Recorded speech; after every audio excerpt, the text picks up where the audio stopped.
and welcome to DIY Therapy. As always, we'll start with our disclaimer. This podcast is for educational purposes only. It's not designed to diagnose or treat. When beginning any podcast or any exercise program, it should be reviewed and discussed with your medical professional prior to beginning. Information on this podcast is not designed to replace medical treatment. My name is Will. With me as always, Andy, and I'm not going back and fixing that. I was going to say, you got to keep that. You got to keep it, Mistakes and all. Here we are in all our glory, mistakes and all, right? Blood and guts, baby, behind the scenes. How are we doing this morning? Not too bad. Not too bad. Got big plans, Do you? Not really, no. No. Got to go to the store. We have to order his birthday cake. When's his actual birthday? The 25th. Okay. And so What's the theme this year? we're going with dinosaurs, but I don't entirely know what he's going to actually say when he goes. When we go to the. What kind of cake do you want, buddy? I want a dinosaur robot transformer cake with a volcano. But he said dinosaur first, so you're good. Yeah. Yeah, all right. Yeah, make up your mind, kid. Make up your mind. I want all of the things. So, all right, so what's the topic today? I think we're talking about the stages of pain in relation to injury. How's that sound? Yeah, I think, kind of three phases of the rehab process, right? Yeah. And this is always really important for, it's applicable to basically any injury that anybody will have. And we've got to understand that, we have to be in the right mind frame as we begin the rehab process and understand where we are in the rehab process. So really there's three phases, and this isn't necessarily, this isn't, I don't want to say this is terribly researched, but this is just kind of a process that we work with within the framework of the rehab clinic. And, so there's three phases. One is going to be your pain management symptom recognition phase, okay? And then the middle phase, the beginning phase is the pain management phase. The middle phase is going to be the introduction of activity. So that's where we introduce normal motions and things of that nature. And then the third phase is going to be really more like tolerance building. And so, I don't know, one of the big reasons why I think this is always important to touch upon for people is because if you're coming in, and your pain is out of control and is not manageable, but you have the mindset of, hey, I want to go and do X, Y, Z, which is really high-level activities, well, that's just going to increase your pain. And so it's always important that we really understand, what phase we're in as we're trying to, and what our goals are for each phase, which we'll kind of review as we move forward with the podcast here. But so we know what we're trying to achieve and what the next steps are. So like the perfect example of that is somebody with a rotator cuff injury coming in and saying, oh gosh, I'm hurting really bad and I'm really frustrated because I want to lift all these weights, but I keep lifting these weights to try to strengthen my shoulder, but I'm at an 8 out of 10 and it puts me at a 10 out of 10, and therefore I just keep pushing through my pain and I can't build any, strength. This is a perfect example of somebody not understanding where they're at in the whole healing process. Yeah. Yeah, it's... Go ahead. I was just going to say, it's a tricky thing knowing your limits on where you should be and wanting to be back at a level that you can remember and wanting to be, and having the knowledge to know that, okay, I need to back off a little bit. Yeah, I think that's one of the biggest frustrations people have is they're usually an injury is going to stop them from doing things that they really enjoy, and so they want to get back into those things as quickly as possible, but you're skipping several steps if you're just trying to jump back into that activity. So it's important to understand where you're at in the whole process of things. But I guess we could kind of dive in a little bit deeper into each one of the phases here. So the first phase is the pain management or the symptom recognition phase. And really, this is when hold on. Explain what symptom recognition is. So symptom recognition, and that's one of the goals. So the pain, the goal in this is to decrease our pain, and then symptom recognition more or less is, how do we decrease our pain? It's through having a better understanding of, what is it that triggers our pain. What is causing what movements, what specific positions, whatever it is, what's causing my pain to increase, right? Yeah, exactly. Like whether it's walking, whether it's standing, whether it's lifting, whether it's making coffee in the morning, whatever it is, brushing our teeth, whatever it is, it's about identifying different things that agitate it. It could be a posture or a position.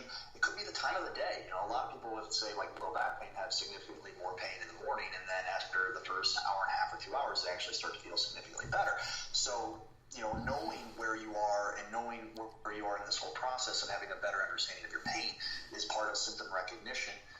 And then on the flip side of that, it's really about also understanding what really feels good too. And that could be something as simple as ice. It could be something as like a stretch. It could be like an isometric contraction, which is a form of kind of a hard muscle contraction that kind of has a analgesic or pain relieving type of effect on the body or the joint.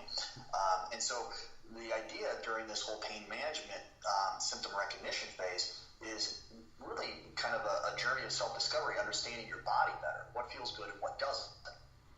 And really, when you start to figure out what hurts, then you can start to pair the activities that feel better with with whatever it is that trigger, or whatever it is that's actually increasing or provoking those pains or symptoms.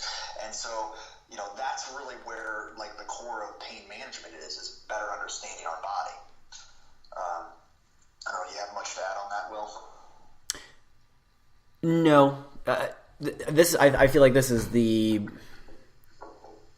will be the easiest phase for people to understand, because at this stage everything hurts so much they just don't want it to hurt at all or hurt less. The next two stages, I think, especially the second phase, is a little bit trickier.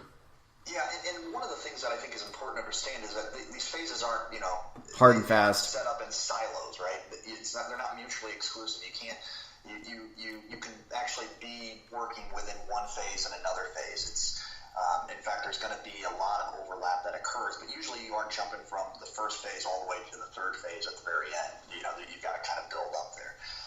But the pain management phase is just so important because we've got to build strength, to build activity tolerance, to decrease sensitivity in the tissue. We've got to get the pain manageable.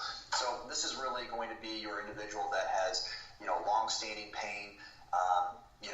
It could be acute or long-standing, I should say, but it could be somebody who is really maybe a 5 or 6 out of 10 pain level or above. So that's we judge our pain based on the visual analog scale, which is a 0 to 10 scale, and we essentially 0 being no pain, 10 being hospital type pain. So people who are 5s and 6s and above, we've really got to get that pain more manageable to like a 3 or 4. Okay? Right. And so. And also people who are very highly volatile in terms of, hey, it doesn't take a whole lot to set my symptoms off. We've got to understand really precisely what it is that's driving those symptoms. And if you can get a better understanding of that, you can manage your pain better.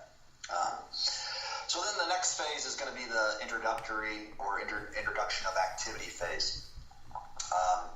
And this is really more focused around, okay, now we know what our triggers are. Now let's see if we can move the joint in slow, controlled motions, trying to get normal joint contraction, trying to get normal muscle contraction, joint function. And it's really about trying to establish some baseline movements without provoking pain.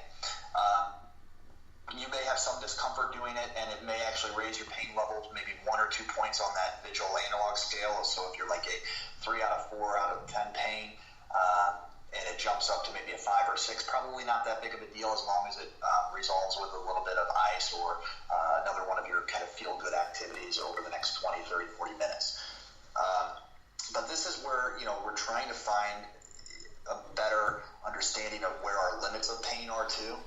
And again, that's why there's overlap with the pain management, because now we have a better understanding of what we actually are experiencing in terms of pain and range of motion. But again, a lot of this phase is going to be active range of motion.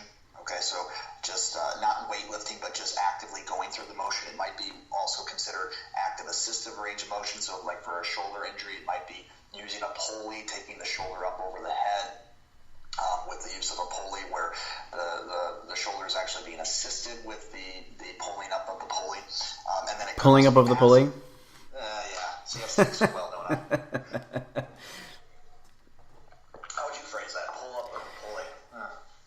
getting pulled up but with the assistance of the pulley. I don't know. It's harder. Harder than you think. I didn't say it was easy. And then passive range of motion. Passive range of motion would be when the therapists themselves are actually trying to take the joint through the motion, and you're just allowing them to do so with no muscle contraction or muscle activity. And so these are introducing the normal joint functions.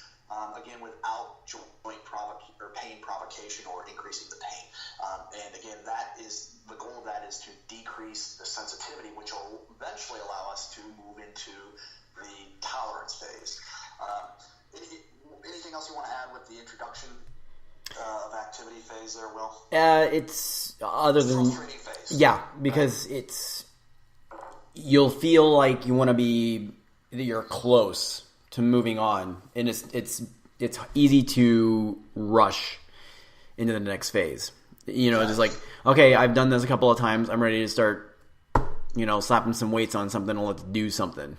I would probably say this is like the first phase is nice because people kind of have these aha moments, with the pain management phase. They're like, oh, this is cool. I wasn't paying attention to this. Okay, this makes sense.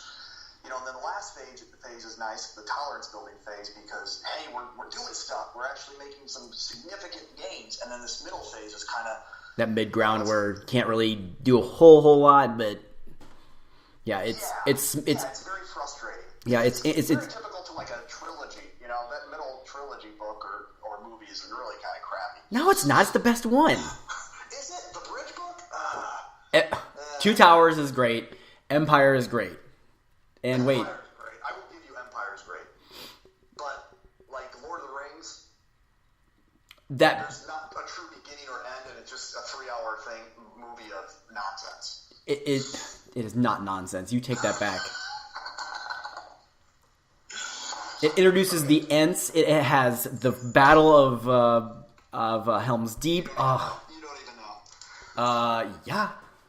It's been a while since I've seen the movies and read the books, but... Will is a big Lord of the Rings fan, and he is... are you excited about the Amazon? I don't know. You've got mixed emotions on this. Because they could totally botch it. It depends on what they do. It depends on what kind of story they try to tell. If they try to go, here's the prequel of how Bilbo was a little young hobbit. Like, I don't care, and that's a bad decision. If they go backwards or forwards outside of You're okay. I'm fine. But if they try to introduce like younger versions of characters, which I feel like they're going to do, it's going to be irritating and it won't be good. Yeah. Okay, we got off topic. All right, so the introduction. That was early. The introduction of activity phase is basically like the middle trilogy book. They're terrible. But it's important, and so it's always important to really understand, the value that it's adding. And one of the reasons why, again, this is so probably frustrating for patients is because they feel like they're moving and they want to do more, but their body's just not quite ready yet. Yeah. And one of the things I tell people all the time is that, if you wanted to be healed, the majority of people, 99% of the people, don't want to hurt, right? So 99% of the population want to be healed, and they want to be healed yesterday. So if it was up to you, you would already be healed. It's not up to you. It's up to your body. You've got to listen to your body. And that's really where the introduction of activity phase kind of sits in, is that you're really learning the motions that hurt, where your limit is, what you can do. You're trying to build that range of motion, or build that tolerance actually through range of motion early on. And it's just a little slower process, but it's an important process to kind of continue to do that self-discovery process.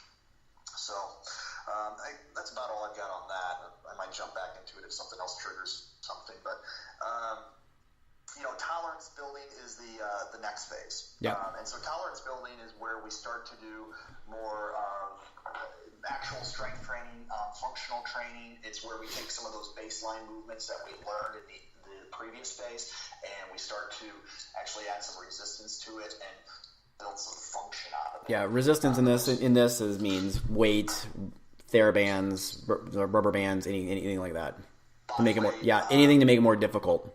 Yeah, or it could be like a duration. Like if you've got let's say you've got ankle pain and you can only tolerate right now walking 5 minutes. Well, we would slowly start to build that in a systematic and methodical way of building up that tolerance. So one day you walk 5 minutes, the next day you walk 5.5 minutes, et cetera, and you keep kind of building it up. So it could be a time-based or an endurance-based activity also. But this is where people feel like, hey, okay, I'm getting back to my old lifestyle. I'm getting back to, the end of the light at the end of the tunnel is there, and you can see it. And so people get really excited, and this is where also it becomes very dangerous too, because many times people will then push too hard. Again, we want to go back to, I think a good way to explain it is everybody kind of has this ideal picture of who they are, and it's always about 10 to 15 years ago. Like your athletic ability, your physical stature. I'm a 35-year-old man, and I still think that I'm in college and I'm an athlete. And I think a lot of people have that idea. So once they start feeling better, they want to push back that image that they have of themselves, and they push too quick and too soon. Yeah. So that's partially the case. Yeah. I've had patients who are 80, and they'll doing the, like, I used to be able to do this. Like, yeah, we all used to be able to do. Yeah, we all used to be able to do a thing. Yet you got to readjust to a new you. Mm-hmm. And that's not to say that you can't build. No, it's where you were prior to the injury, but it's just one of these things that you have to build tolerance. That's the goal of this phase. It's to systematically and methodically build up that strength and endurance so that you don't have re-injure the joint. And that's where people lose track a little bit and kind of fall off the horse. This is also kind of the time too where a lot of times people are kind of set off on their own. We get them to this point where now they've got a whole program, and we say, okay, go ahead and do it, and we kind of release them back to the wild.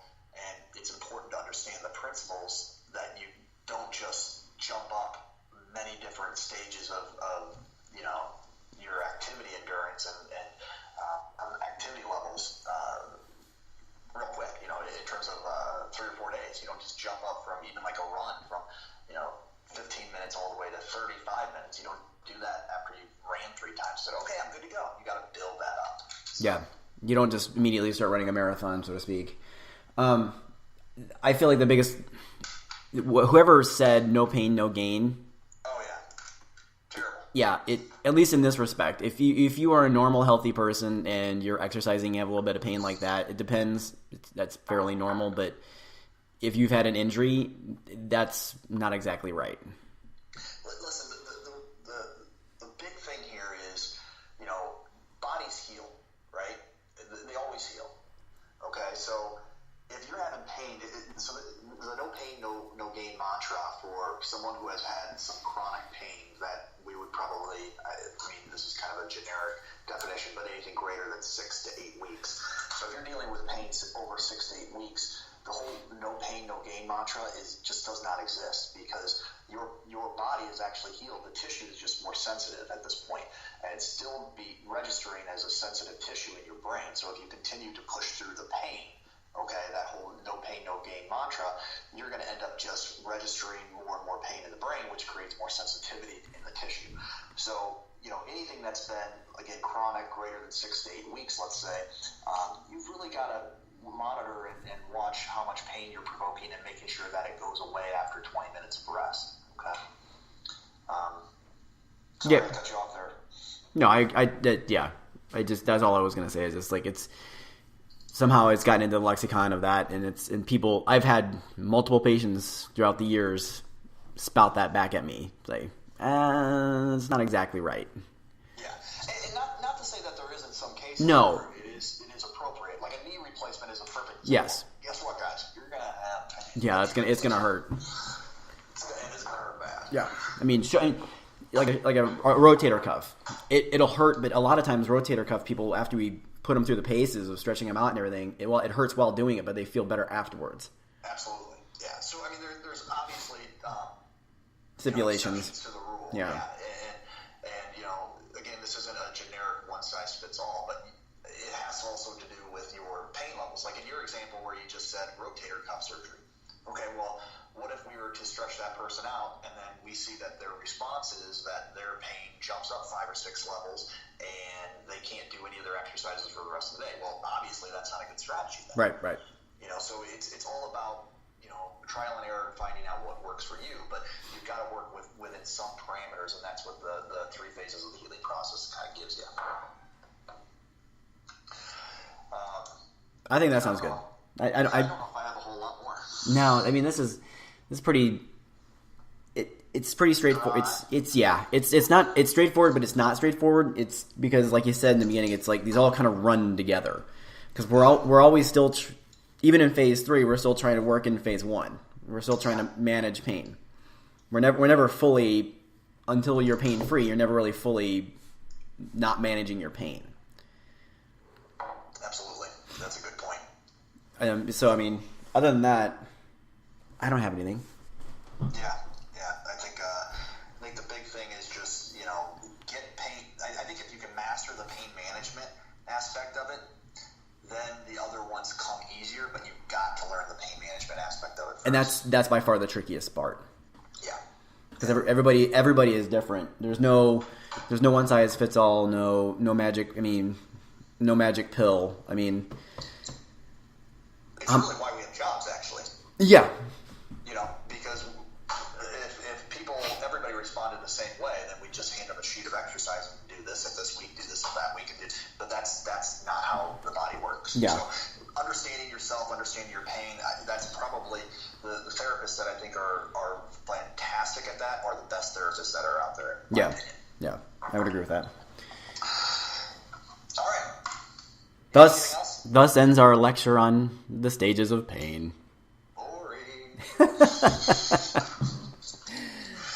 yeah, if anybody wants to send us topics you want to talk about, though, we'd be more than happy to chat it up. Or if you have questions on pain management, we'd be more than happy to also address that. You got an email address, right, Will? I will get it right this time. It is DIYtherapy206@gmail.com. We also have a Facebook group that you can join, subscribe, as my kids would say.